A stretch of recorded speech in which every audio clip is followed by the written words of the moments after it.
Tiene muchos libros, 66 libros, y uno de ellos se llama Números. Números. Pero muchos, como no estudian la Biblia, a ellos, dice un dicho, les da lo mismo Chana que Juana. Así que a algunas personas no les interesa cómo se llamen los libros de la Biblia, pero a nosotros los cristianos sí nos interesa. Y como me decía la hermana Amelia ayer, dice, y como usted dice que todo tiene significado, así me dijo ayer. Y dije, no, sí pone atención la hermana, porque me dice así, y como usted dice, pastor, que todo tiene significado.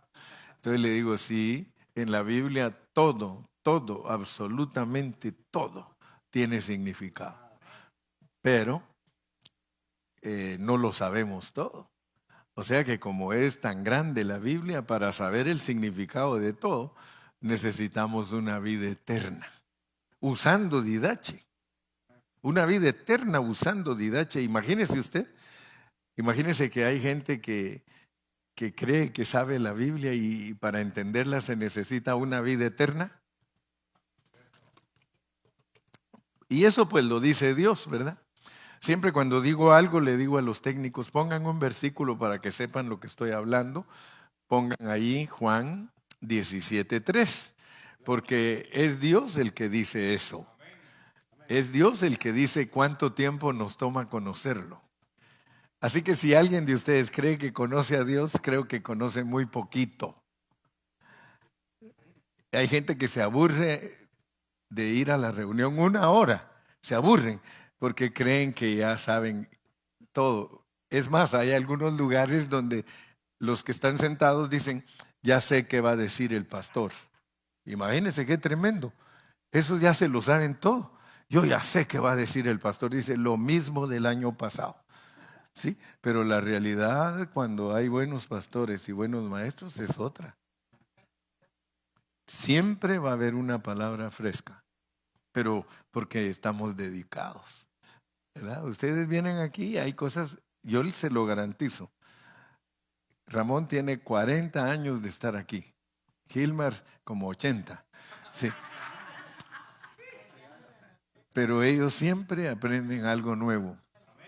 Gilmar me ha dicho, mi pastor, yo tengo 38 años de venir a la iglesia y usted todos los días nos ha dado un pan fresco. Se los digo que no es fácil tener un hermano que lo escucha a uno 38 años y después que uno termina de predicar, venga y le diga, hermano, qué preciosa palabra. Pues quiero que sepan que Gilmar es uno de ellos. Él, cuando yo termino de predicar, me dice, qué bonita estuvo la palabra, pastor. Le digo, Gilmar, ¿no te has aburrido? ¿Qué me voy a aburrir, pastor? Si quiero más, me dice, quiero más. Es que la palabra de Dios es comida. Y si nosotros no comemos, hermano, nosotros nos morimos. Y la palabra es comida, y gloria a Dios cuando hay buenos cocineros. Porque el cocinero prepara bien la comidita, hasta le echa los granitos y la prueba y dice, todavía le falta y otro poquito. Ahora está en el punto que me gusta. Y si es un buen cocinero, hermano, nos presenta unos platos deliciosos. ¿Sí? Así que usted ore por mí para que yo sea buen cocinero. Y esta es la vida eterna. Miren qué es la vida eterna, porque la gente solo oye que hablamos de la vida eterna y que no sé qué, que no sé cuánto, que tú tienes que tener vida eterna. Pero miren lo que dice la Biblia, y esta es la vida eterna. O sea que la Biblia tiene una característica tan especial que ella misma nos define todo. Ella nos dice todo. O sea que ella habla y se contesta. Mire lo que dice ella, la Biblia. Y esta es la vida eterna. Es como que fuera un diccionario. Y esta es la vida eterna. ¿Qué, Señor? Le diría a usted, Señor Jesús, ¿cuál es la vida eterna? Que te conozcan a ti. La vida eterna es conocer a Dios. La vida eterna es conocer a Dios. Que te conozcan a ti, el único Dios verdadero. No hay 2 dioses, no hay 3 dioses, no hay 4 dioses, no hay 5, no hay 10. Uno se llama único. único. En inglés es unique. Unique. Único, Dios verdadero. Porque hay muchos dioses. Ay, no dijo que no hay, pues que, ¿verdad? No, no me estoy contradiciendo. La Biblia dice también que hay muchos dioses. Ella misma dice, hay muchos dioses, pero los pone con D minúscula. Con D minúscula. Dice, hay muchos dioses. Porque la gente hace Dios cualquier cosa. No ve que para muchos el dinero es su Dios. Para otros la familia es su Dios. Para otros, etcétera, etcétera, etcétera. Pero aquí no, aquí dice, y esta es la vida eterna, que te conozcan a ti, el único Dios verdadero, y a Jesucristo. Y a Jesucristo. Fíjese que mucha gente no pone atención que la vida eterna es conocer al único Dios verdadero y a Jesucristo. ¿Y por qué a Jesucristo? Porque la Biblia dice algo bien tremendo. Y como estamos Biblia con Biblia, didache, eso se llama didache. Biblia con Biblia. Entonces, y a Jesucristo, a quien has enviado. Y esta es la vida eterna. Así que, si usted le quiere enseñar a la gente lo que es la vida eterna, enséñele de Dios y enséñele de Cristo. Y usted les está dando vida eterna. Vida eterna. Y si usted tarda 1 hora hablándoles de Dios y de Cristo, usted les dio de comer a ellos vida eterna. De tal manera que después de 1 hora de estarle usted dando y explicándole lo que es Dios y lo que es Jesucristo, usted le puede decir, te puede decir, y eruta lo que te comiste. ¿Y qué va a erutar? Porque algunos comen frijoles y erutan pollo. Pues haciéndose ilusiones tal vez de que comieron algo bueno, ¿ah? Pero no, aquí no se puede comer frijoles y erutar pollo. Aquí, si comemos Cristo, vamos a erutar Cristo. Cuando a una persona le están ministrando el único Dios y Jesucristo, cuando se enoja, en vez de decir malas palabras después de oír 1 hora, dice, oh, Jesus. ¿Ah? Pero si no le hablan de Dios ni nada, se enoja, sale una mala palabra. Y eso la gente no lo nota, pero así funciona. Por eso se llaman maldiciones, ¿sí? Si usted tiene un compañero de trabajo al lado derecho y otro a la izquierda, que solo hablan puras maldiciones, adivine qué va a hablar usted cuando empiece a hablar. Pero si usted tiene un compañero que solo bendiciones y otro que solo bendiciones, cuando a usted le quiere salir, porque usted es de los que maldice, en vez de que le salga la maldición, le sale bendición y dice, dice, ¿qué dije? Dice, sí, esa es palabra de ángel y yo soy diablo. ¿Verdad? Pero es muy importante. Y esta es la vida eterna. Que te conozcan a ti, el único Dios verdadero, y a Jesucristo, a quien has enviado. Pero la pregunta que hice fue, ¿y por qué hay que hablar de Jesucristo? ¿Por qué hay que hablar de Jesucristo? Nos tenemos que ir a otro versículo, ¿verdad? Entonces vámonos a Juan 1:18. Juan 1:18. A Dios nadie le vio jamás. A Dios nadie le vio jamás. Nosotros tenemos que estudiar la Biblia. Porque solo al estudiar la Biblia, nuestro hablar es divino. Nuestro hablar es inspirado. A Dios nadie le vio jamás. El unigénito Hijo, y esto es lo que la gente no entiende, que está en el seno del Padre. Para nosotros este es el seno.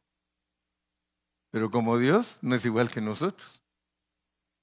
¿Verdad? Si usted dice que el Señor está aquí en el seno del papá, le va a decir Dios mismo, ¿y dónde lo leíste? Pero noten pues que el Hijo está en el seno del Padre. Él le ha dado a conocer. Ahora, ¿por qué el Hijo tiene que dar a conocer al Padre? Leamos otro versículo, Juan 4:24. Porque Dios es espíritu. Dios es espíritu y el 1:18 nos dijo, a Dios nadie lo ha visto jamás, ni lo puede ver. Y por eso es que estamos en un problema bien serio, porque dice, tú me hablas de Dios a mí, dice, ¿me podrías enseñármelo? ¿Ah? ¿Verdad? Porque como esto es asunto espiritual, Dios es espíritu. Dios es espíritu. Ahora imagínense ustedes que nosotros tenemos que ayudar a la gente a que vea a Dios, porque ese es el trabajo de nosotros, hacer discípulos que vean a Dios, porque la gente no lo puede ver, porque Dios es espíritu. Entonces usted le empieza a hablar a una persona de Dios y fíjate que Dios es así y que Dios es así y que mira que Dios es tan bueno y que Él siempre me ha cuidado y que Él siempre ha hecho esto y el otro solo lo escucha a usted y ¿qué le dice? Dice, ajá, dice, ¿y qué? ¿Me lo podrías mostrar? ¿No ve que había un discípulo? Había un discípulo que andaba con Jesús y Jesús le hablaba de Dios. Y él un día le dijo, oye Jesús, si me muestras a tu papá, fíjese lo que le dijo, si me muestras a tu padre, con eso me basta. Y gracias a Dios que Jesús era bien sabio porque le dijo, el que me ha visto a mí, ha visto al Padre.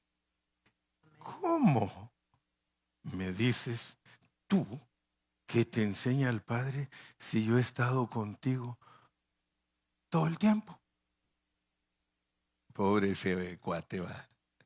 Pobrecito, va, porque habría dicho él, sí, y yo que creía que como él habla tanto de su papá, que yo quería conocerlo, y que ese ahora me dice que él es su propio papá. Eso está hablando en una forma científica y natural, está cardíaco, dijo aquel. Está caótico, ¿por qué? Porque ¿cómo es que nos pueden hablar de alguien y que nos digan que Él es? Porque él de una vez dijo, el que me ha visto a mí, ha visto al Padre. ¿Cómo me dices tú que te muestre al Padre? Si el Padre y yo uno somos. ¿Tú me estás viendo a mí? Le dijo. Pues yo soy el Padre. Y por eso es que todos los demás judíos se enojaron, porque los judíos creían que Dios es espíritu. Creían que Dios es, ellos sí creían que Dios es espíritu, los judíos. Y se les hacía imposible creer que ese Dios, que es espíritu, anduviera ahí con ellos como hombre. Y por eso lo mataron. Porque le dijeron, nosotros no te matamos por los milagros que haces, sino que te queremos matar porque eres blasfemo, porque tú te haces pasar por Dios. Qué tremendo, ¿eh? Y a nosotros mire lo que nos dice, pues regresemos a Juan 17:3, porque nosotros no somos judíos. Nosotros no somos judíos. Y esta es la vida eterna, que te conozcan a ti, el único Dios verdadero, y a Jesucristo a quien has enviado. Fíjese que este es un versículo del Nuevo Testamento. Es un versículo del Nuevo Testamento escrito para las naciones. pero también estaba escrito para todo judío que tuviera fe en Jesús. Cuando Él vino aquí a la tierra, Él quería que los judíos captaran que Dios los estaba visitando como hombre. Que ya el programa de Dios como espíritu había expirado. Ya Dios dijo, vamos a cambiar los tratos con los judíos y los vamos a ir a visitar. Fíjese que Él se fue a visitar primero a los judíos. Dios en su programa, porque Él lo estableció, Él lo hizo. Él dijo, voy a ir a visitar primero a las ovejas perdidas de la casa de Israel. Y por eso es que cuando el apóstol San Pablo habla de que qué ventaja tiene el judío, leámoslo pues, porque yo solo vengo a ayudarles a ustedes a unir el rompecabezas. Vamos a Romanos capítulo 4 y van a ver que vamos a ir entendiendo. ¿Cuántos pueden decir amén? ¿Cuántos pueden decir gloria a Dios? Por eso le dije, usted vino a aprender Biblia aquí. Usted vino a aprender Biblia. Dígalo, vine a aprender Biblia. Si quiere decirlo en inglés, I came to learn Bible. I just came to learn Bible. ¿Qué pues diremos que halló Abraham, nuestro padre, según la carne? Porque Abraham los judíos lo tienen como el papá de ellos. El papá de ellos. Y dice, ¿qué pues diremos que halló Abraham, nuestro padre, según la carne?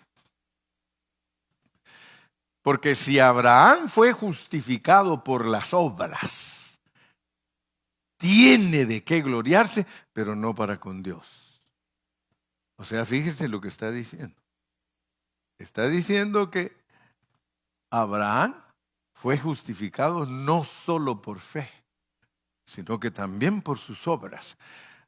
Pero la diferencia entre la fe y las obras es muy importante que todos nosotros los cristianos lo sepamos, porque las obras nos pueden hacer que nos gloriemos. Gloriarse es enorgullecerse, gloriarse es, estoy haciendo buenas obras. Pero dice que si hacemos buenas obras, no podemos gloriarnos para con Dios. Usted puede ayudar a los pobres, usted puede ofrendar para la iglesia, usted puede hacer muchas buenas obras, pero no se puede gloriar. Pero no para con Dios. Y tenemos que entender todo eso. Porque nosotros fuimos creados en Cristo Jesús para buenas obras. Amén. Pero tenemos que tener cuidado y ver cómo funciona nuestro obrar. Sigamos leyendo. Porque, ¿qué dice la Escritura? Creyó a Abraham a Dios y le fue contado por justicia. O sea que toda persona que le cree a Dios, Dios lo justifica. Creer es tener fe. Todo el que le cree a Dios es una persona de fe y está justificada. ¿Qué quiere decir estar justificado? Perdonado. Toda la gente, escuchen lo que estoy diciendo, por favor. Toda la gente de todo el mundo que cree en Jesucristo está justificada. Todos. Usted le pregunta a un católico, le dice, ¿cree en Cristo? Sí, creo. Está justificado. Por eso muchos dicen, hermano, pero entonces, ¿cómo es la cosa? Porque algunos dicen, es que si el católico no aceptaba a Cristo, dice, no es salvo. Pero la Biblia dice otra cosa. La Biblia dice que todo el que cree su fe, se la toman en cuenta Y muchos no saben lo que es justicia. Justicia es que Dios lo ve derecho aunque usted esté torcido. O sea que usted está así, mire, hablando espiritualmente. Hablando espiritualmente todos estamos así, mire. Pero usted dice, yo creo en Jesús. El Señor dice, te miro recto. Aunque estás todo torcido, porque nosotros tenemos ese problema humanamente hablando. Humanamente hablando, nosotros estamos torcidísimos. Porque estamos presos en este cuerpo, que es un cuerpo de naturaleza caída. Y Dios lo hizo de esa manera para que nadie se crea mejor que nadie, pero resulta que todos andan así torcidos. Yo soy mejor que tú, ¿eh?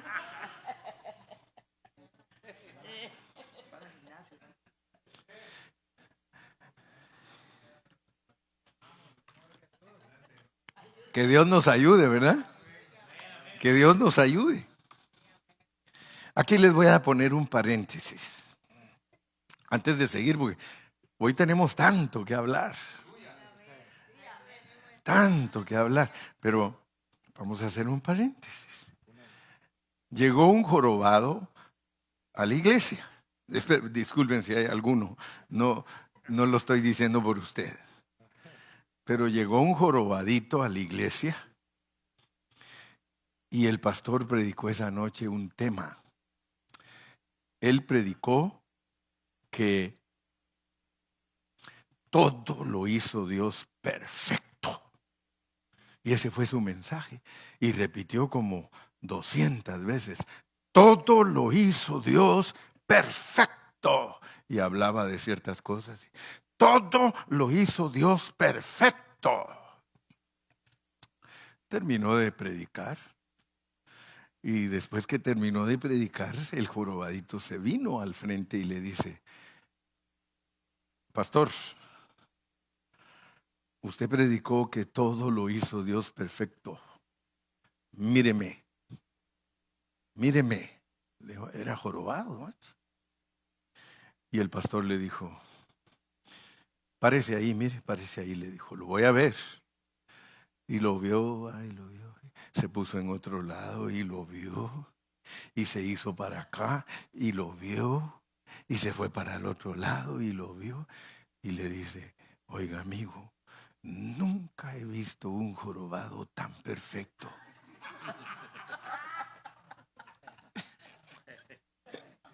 Imagínate, ese es un paréntesis. Porque ese es un paréntesis. Entonces nosotros tenemos que entender que con solo creer, nosotros somos justificados. Sigamos leyendo. Pero al que obra, porque estamos hablando de fe y obras. Fe y obras. Fe y obras, porque el cristiano tiene que tener fe y tiene que tener obras. ¿Me creen? Leamos Efesios 2:10 para que me crean. Efesios 2:10. Y regresamos ahorita a Romanos 4:4. Efesios 2:10 dice, porque somos hechura suya, creados en Cristo Jesús, ¿para qué? Para buenas obras. Dios nos creó a nosotros para buenas obras. Regresemos a Romanos 4. Y entonces usted se va a dar cuenta que la Biblia no se puede solo leer por leer sin ser dirigido por el Espíritu Santo a que se arme el rompecabezas en una forma correcta. Pero al que obra, no se le cuenta el salario como gracia, sino como deuda. Atención, atención, cristianos. ¿Por qué tenemos que obrar? Entienda bien a Dios, ese Dios que lo salvó a usted, ese Dios que le dio fe para que usted crea en Él, entiéndalo. Él le dice a usted, yo quiero que hagas buenas obras. Para eso te crié. Pero quiero que sepas que cada buena obra que hagas, ¿qué? Te debo, te debo. Fíjese, qué tremendo. Mire, qué tremendo. Usted le regala a un pobre, le voy a decir 20 pesos porque muchos no regalan ni siquiera 100 pesos. La gente le regala a los pobres lo que les sobra. Nunca he visto yo gente que se esfuerce en darle algo bueno a un pobre. Solo lo que les sobra. Pero no vinieron hoy. No son ustedes. Yo espero que no sean ustedes. Pero al que obra no se le cuenta el salario como gracia, sino como deuda.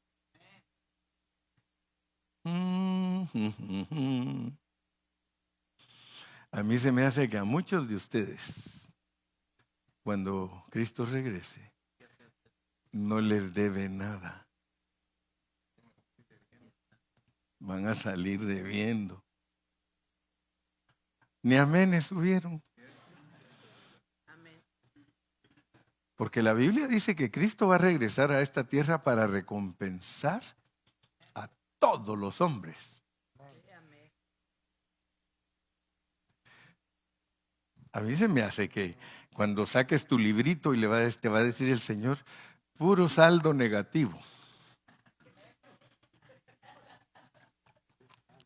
Y lo más tremendo es que le va a decir, mira tu saldo, mira tu librito, negativo. ¿Y por qué?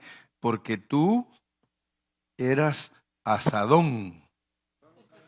Todo para adentro, todo para ti. No eras pala. Las palas dan, hermano. ¿Qué quieres tú ser? ¿Cristiano asadón o cristiano pala? Sí. Porque entonces cuando Cristo venga no te debe nada, hermano.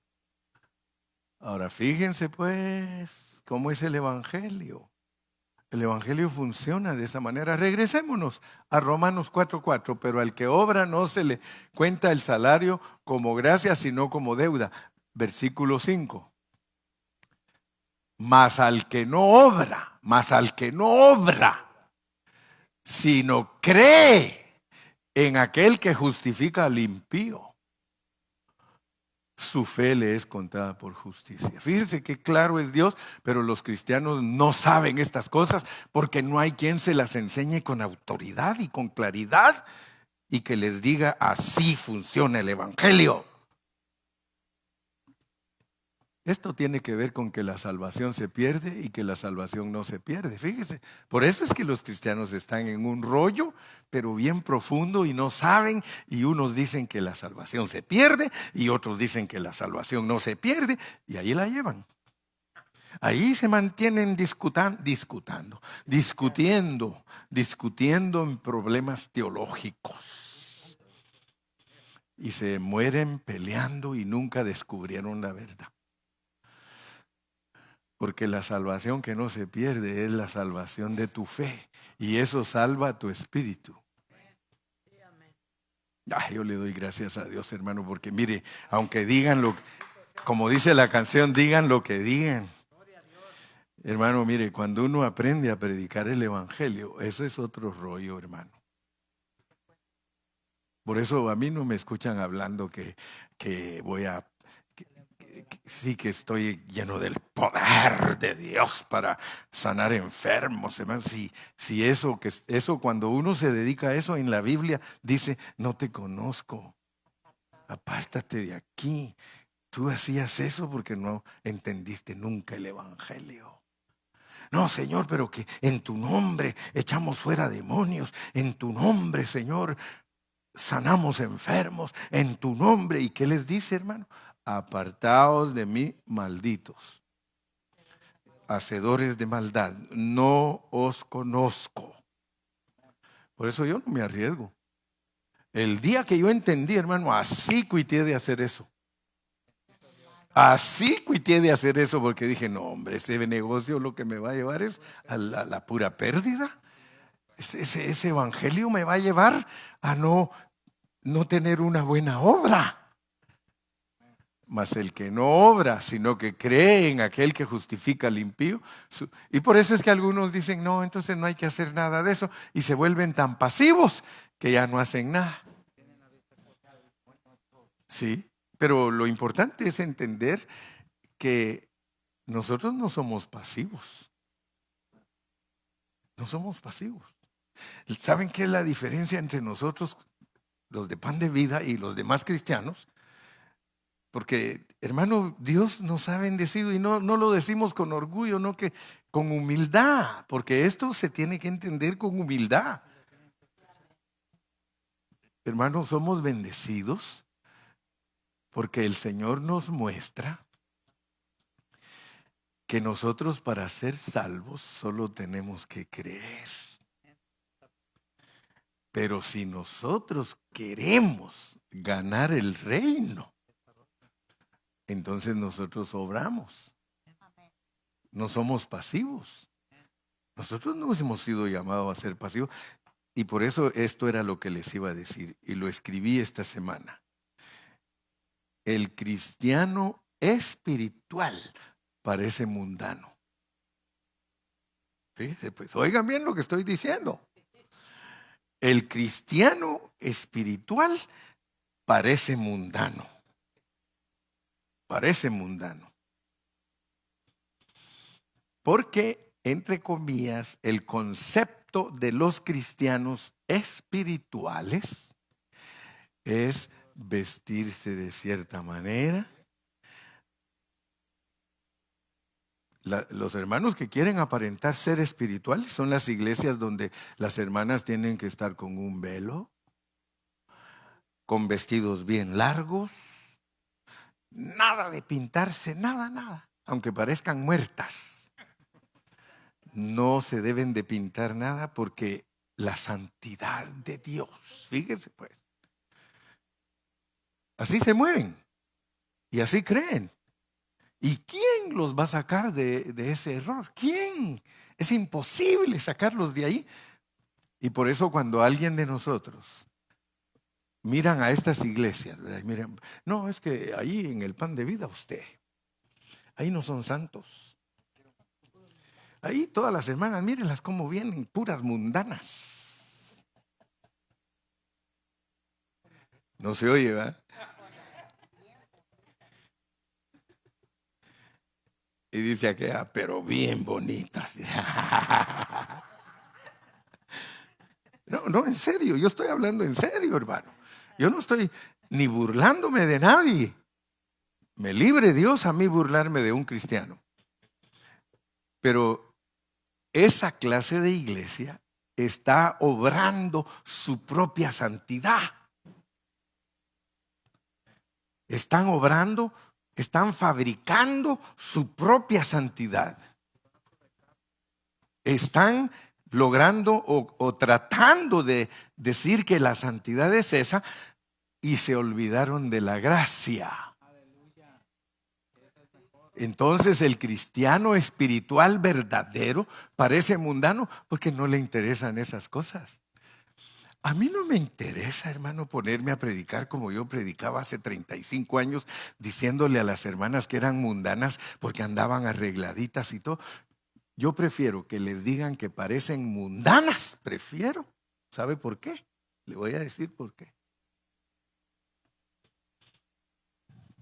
¡Tanananan!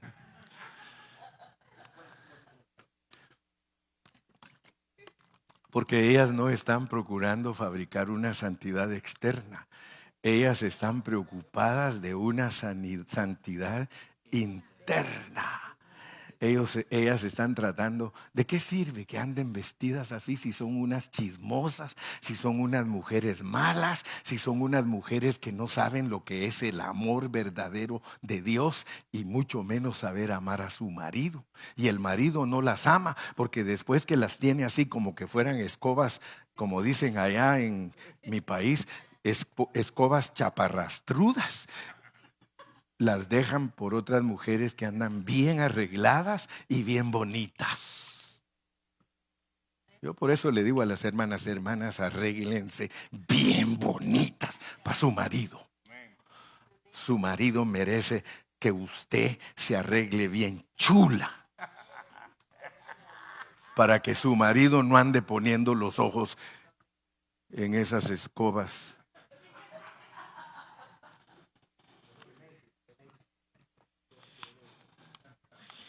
Aunque no me digan amén. Yo iba a predicar de la jornada, pero Dios me dijo, no, hoy vas a predicar por amor a todos. Por amor a todos. Pero esa es la verdadera realidad. El que obra, si no cree en aquel que justifica al impío, su fe le es contada por justicia. Ahora hay que aprender cuáles son las obras que califican para que uno sea pagado, para que le deba a Dios a uno. Porque si no, si usted hace cualquier clase de obras que no son las obras que Dios lo mandó y para cuál lo crió, a usted no le va a deber Dios. Pero Dios le va a deber a aquel que hace las obras que Él de antemano preparó antes de la fundación del mundo. Y se cierra el círculo porque dice, Señor, le preguntaron los discípulos, entonces, ¿cuál es la obra? Que crean. Entonces, ¿en qué estamos? Si creer justifica y hacer la obra es creer, es justificado doblemente. La obra lo justifica a uno doblemente. Abraham fue justificado no solo por su fe, dice ahí que por sus obras, solamente que la justicia de las obras es que te debe Dios. Sigue leyendo, 4:5, 4:6. Como también David habla de la bienaventuranza del hombre a quien Dios atribuye justicia sin obras. Fíjese que David se gozó porque David dijo, se rascó la cabeza y dijo, cuando Dios lo perdonó, después de que él era un gran pecador con un gran pecado, y el Señor le dio una gran salvación. Porque David descubrió que Dios lo perdona a uno por tener fe, no por obras. ¿Sí? Como muchos se acostumbran a, es que si me porto bien, Dios me va a querer. Es que si yo hago esto, Dios me va a querer. Hermano, ¿qué hijo tiene que decir que si se porta bien su papá lo va a querer si el papá quiere hasta el hijo que es ladrón? La mamá quiere a un hijo aunque sea mentiroso, ladrón, borracho. Es más, cuando está solita llora y dice, pobrecito mi hijo, pobrecito mi borrachito. Sí. No tiene remedio. Señor, ayúdalo. Pero qué padre se queja de su hijo porque es malo. No, hermano. Mire, ahí en El Salvador, ahora que el presidente ha agarrado a todos los pandilleros y los metió a la cárcel, las pobres mamás dicen, mi hijo era bueno y mataba a otros. Pero es que la mamá lo ve al hijo como hijo, no lo ve como asesino, no lo ve como ladrón, no lo ve como borracho, lo ve como hijo. Uf. Entonces, en Romanos capítulo 4 nosotros encontramos que los judíos, y pónganme ahí donde dice, ¿qué ventaja pues tiene el judío? Por ahí está en ese capítulo 4, a ver cuál de los técnicos lo encuentra primero. Romanos 4 dice, creo que es el versículo que sigue, ¿verdad? El 7 dice, ¿qué ventaja?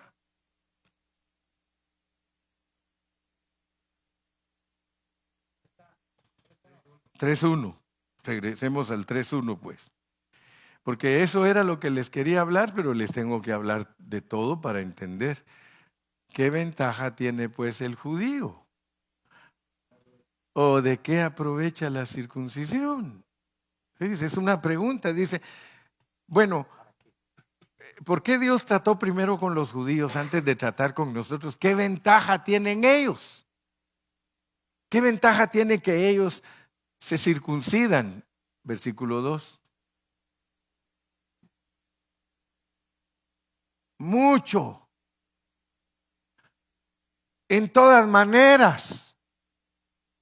Primero, porque les encomendaron la palabra de Dios. Entonces a los judíos Dios les encomendó su palabra. Pero ¿qué pasó con ellos? ¿Qué pasó con ellos cuando vino Cristo? Les encomendó la palabra. Y la palabra que le encomendó a ellos era tipología, era sombra, era alegoría, era metáfora. Sí, les dijo, tengan, esta es la palabra. Léanla y léanla y léanla, porque habla de mí. Habla de mí. Y ellos leían y leían y leían y leían y leían, pero no le atinaban, hermano. ¿Por qué? Porque dice Romanos que estaban embotados. Embotados y tenían un velo. Y ellos leían y leían y leían y leían. Y pasaban los años y pasaban los siglos. Y ellos leían y leían y leían y nunca pudieron ver que todo lo que les dieron a ellos por medio de leyes hablaban de Cristo. De tal modo que vino Cristo y cuando se les apareció a ellos, mire, leamos Juan 14, 1. Juan 14. Vino el Señor Jesucristo, se les apareció y mire lo que pasó pues. 14:1. No se turbe vuestro corazón ni tenga miedo. Les está hablando a los judíos. No se turbe vuestro corazón ni tenga miedo.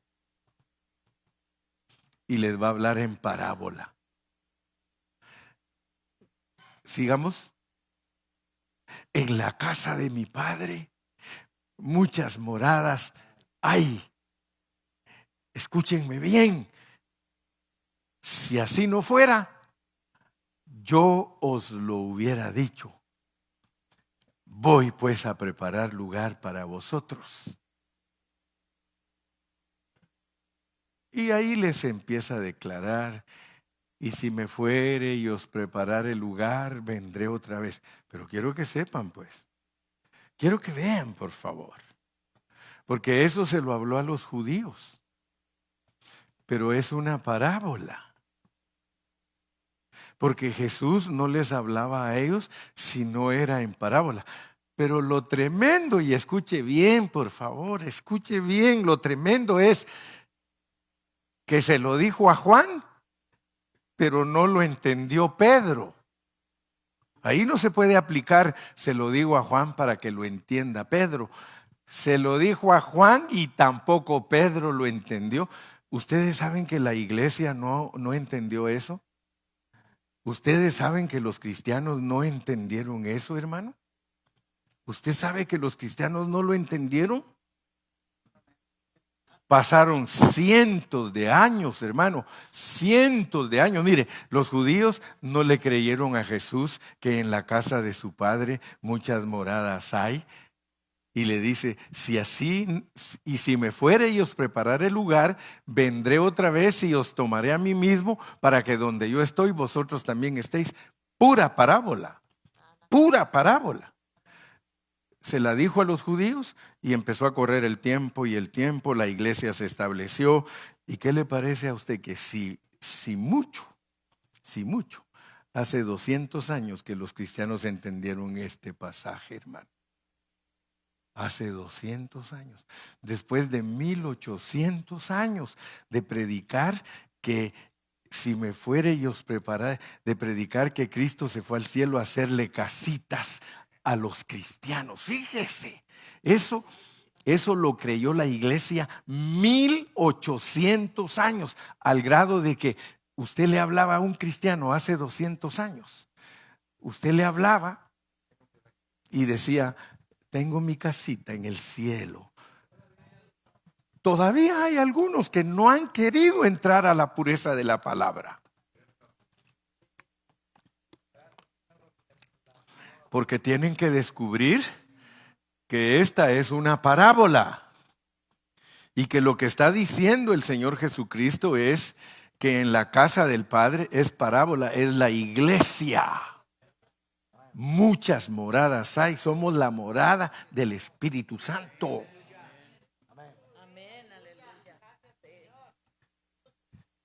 ¿Por qué?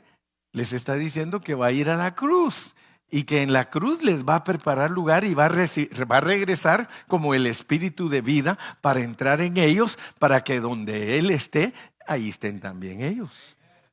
El que se une al Señor, un espíritu es con Él.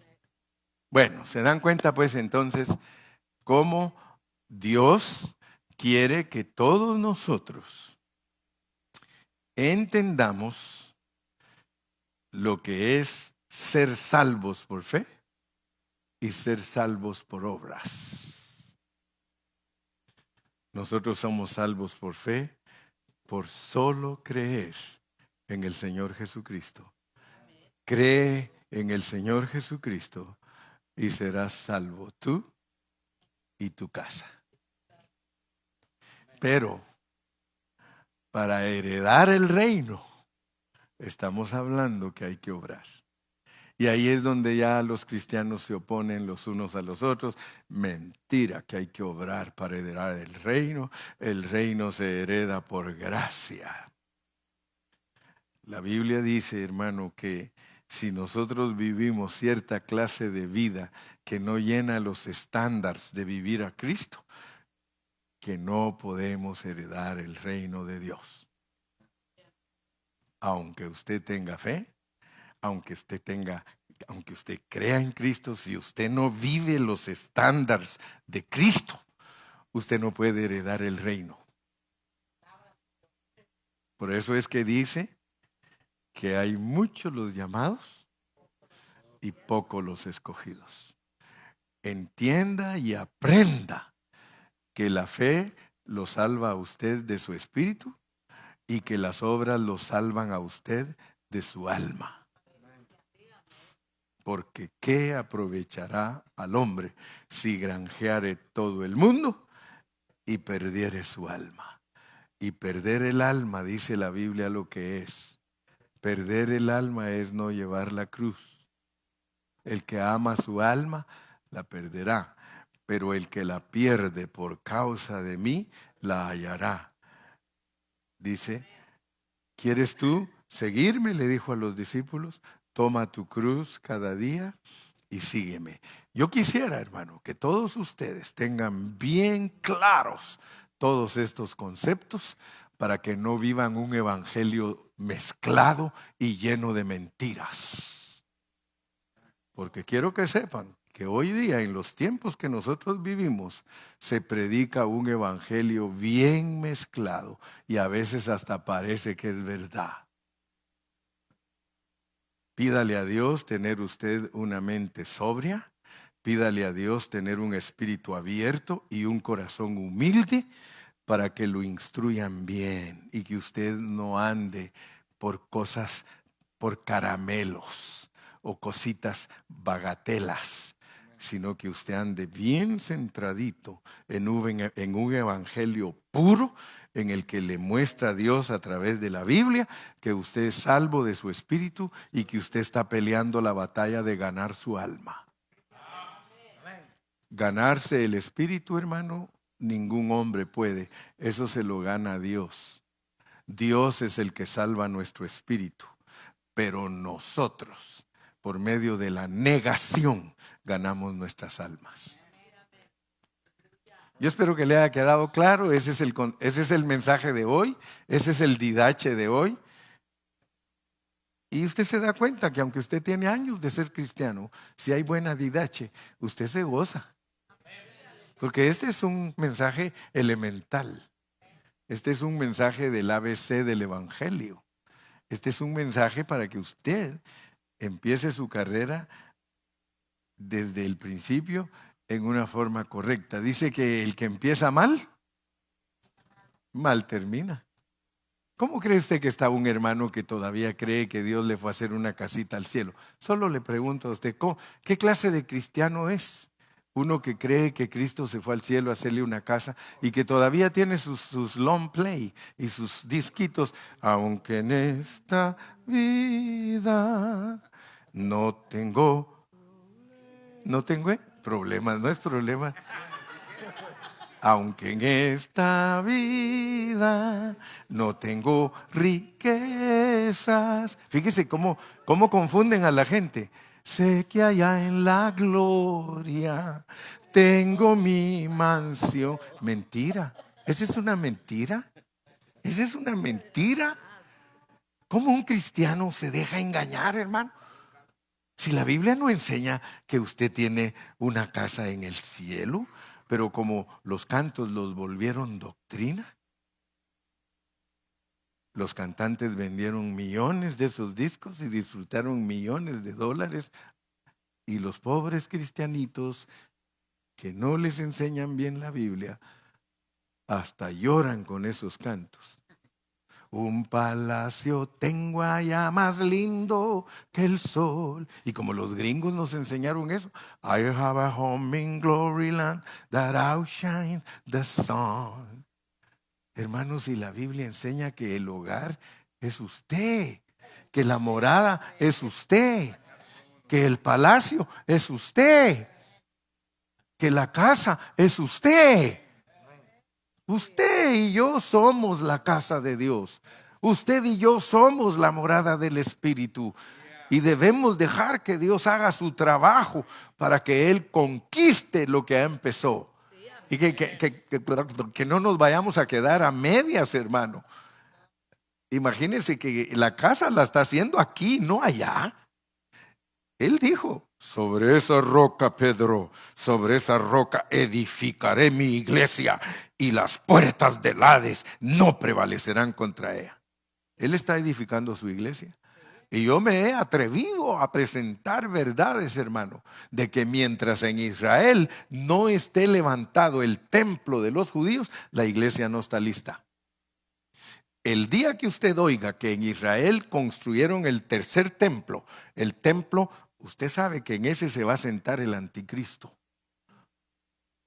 Mientras ese templo no esté edificado, nosotros no estamos listos.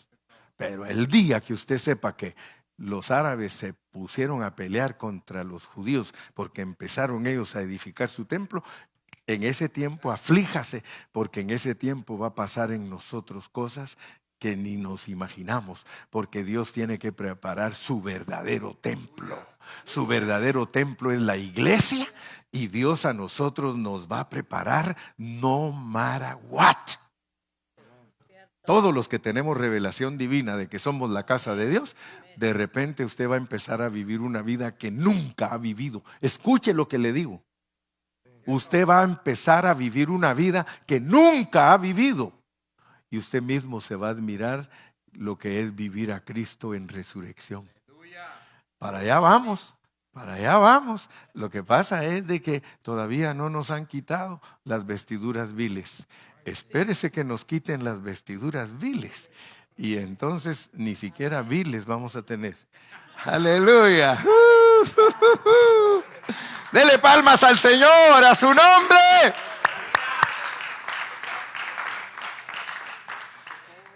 La jornada de hoy se llamaba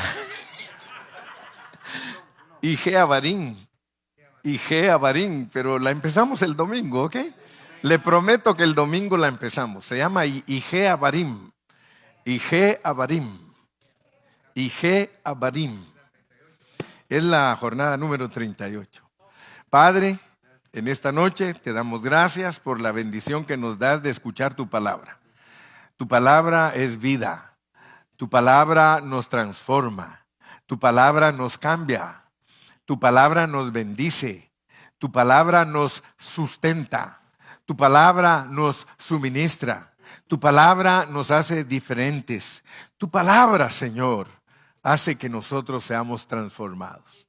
Muchas gracias por la revelación divina. Gracias por la guianza del Espíritu Santo para llevarnos a través de todos los versículos que tú querías que hoy nos comiéramos. Nos comimos varios versículos en los cuales sentimos la satisfacción celestial y que se nos recordó que somos la edificación tuya aquí en la tierra, Señor. Padre, muchas gracias. Yo bendigo a mis hermanos y el pueblo de Dios dice: que Dios me los bendiga a todos, que Dios me los guarde.